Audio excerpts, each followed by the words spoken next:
In this video, we're going to define polar, cylindrical, and spherical coordinates.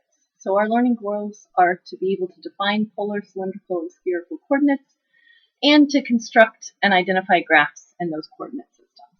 So the first set should be a review of polar coordinates. Recall that when you describe points using polar coordinates, the first set of the ordered pair gives the radial coordinate, which is the same thing as the distance from the point to the origin. And the second component is the angular coordinate, which is the angle that the point makes with the x-axis. So, for example, let's look at the point 3 pi over 4 written in polar coordinates. The first component tells us that the distance from the point to the origin is 3 units, and that the angle that's made with the x-axis is pi over 4. So if I were to sketch a graph of this, I would trace out an angle of pi over 4, and typically we give this angular coordinate in radians, we don't use degrees. And I would want to go out a distance of 1, 2, 3 units. So in polar coordinates, this is the point 3 pi over 4. How would we convert this back to figure out what the coordinates would be in xy coordinates? Well, we're going to have to use right triangle geometry to be able to figure out this distance x and the height y. Notice that because this is a right triangle, by right triangles, this is adjacent over hypotenuse. So that means that the cosine of pi over 4 is going to be equal to x over the radius, or the hypotenuse in this case, which has length 3. Or in other words, that means that 3 times the cosine of pi over 4 is equal to x. The cosine of pi over 4 is square root 2 over 2. So in this case, x is equal to 3 square root 2 over 2. Similarly, the distance in the y direction is going to be the sine of the angle pi over 4 is equal to y over 3, where 3 is the hypotenuse, which yields the fact that, oh, this is really sloppy notation down here. I shouldn't have put in this. Oh, this is fine. Oh, this is fine. It just means that y in this case is going to be 3 times the sine of pi over 4, which is 3 times the square root 2 over 2.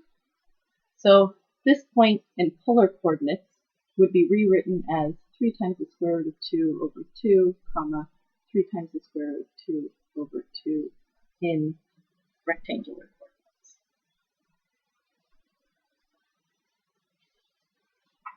Let's look at another example where we're working backwards. Let's say that we're given a point in rectangular coordinates that's at the point 2, 3 in terms of x and y, and we want to figure out what this is in polar coordinates.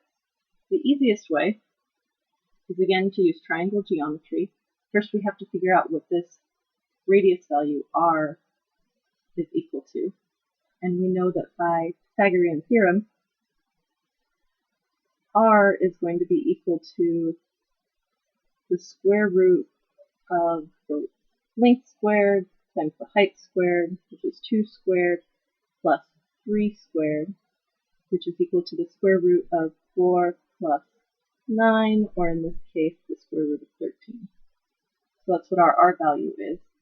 Then we have to determine what our theta value is. And notice that we can't use the smaller angle theta, that for polar coordinates, theta always represents the angle that's made with the x-axis. So in this case, we could do multiple steps of triangle geometry to be able to figure out what this angle theta is equal to. The first step in our triangle geometry is to figure out what the complementary angle to theta would be. I'll label that angle phi. And in this case, we know that the height here is 3 and the length here is 2. So that means that for our angle phi, the tangent of phi is adjacent over hypotenuse, or in this case, 2 over 3. Notice I'm ignoring the sign. I'm thinking of this as a length so I don't care that it's a -2. Or in other words, that phi is going to be the inverse tangent of 2/3. And I could plug that into a calculator and get a decimal approximation of the radians. But that's not good enough, right? Because that's what this angle phi is, and I want to know what this angle theta is. And in this case, the angle theta is going to be pi minus phi, because pi is this 180 degrees. So theta, which is equal to the half circle pi minus phi, is going to be given in radians by pi minus the inverse tangent of 2/3. So one thing to note here, or to be conscious of, is the fact that I need to use the geometry of the rectangular coordinate system to determine which angle is which. That just blanket saying that the angle is given by the tangent is not going to be good enough. We have to pay attention to the sign and also which quadrant the point lies in. But in this case, I would give my messy coordinates as square root 13 for my r, and pi minus the inverse tangent of 2/3 for my coordinate theta. Notice that this actually isn't the only option. If I wanted to, I could actually think of this as a distance of -3. This is something that's allowable within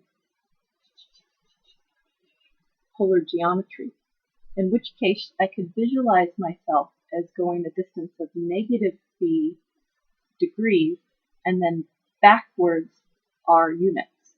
So this point is exactly the same as the point negative square root 13, thinking of moving backwards square root 13 units, while pointing in the angled direction -phi, which in this case, remember, phi is inverse tangent, so this is just the negative of the inverse tangent of 2/3.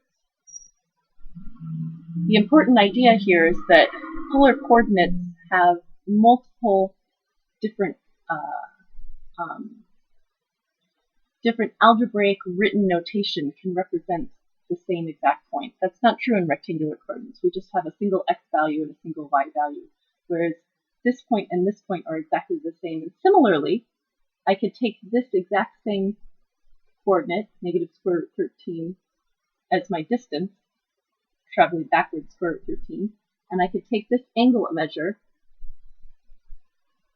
and add 2 pi to it, because 2 pi just means going around in a full circle. Again, this angle measure is different. I've gone 2 pi's worth around the circle to get to this, but they would all measure the same point. Let's take a look at some graphing in polar coordinates. So, for example, let's say we were given an equation r equals theta. This will generate the graph in the xy plane, or in R2. This is the standard coordinates. And in order to generate this graph, the curve, I'm going to plot some points. So when r equals 0, my angle made with the x-axis is also 0. So 0, 0 is a point. And as r grows, I'm going to grow in angle measures that make sense. So let's say that my angle theta was equal to pi over 4. That means my radius is also equal to pi over 4, which is a little less than 1.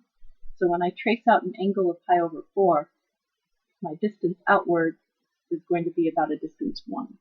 So this is the point pi over 4, pi over 4.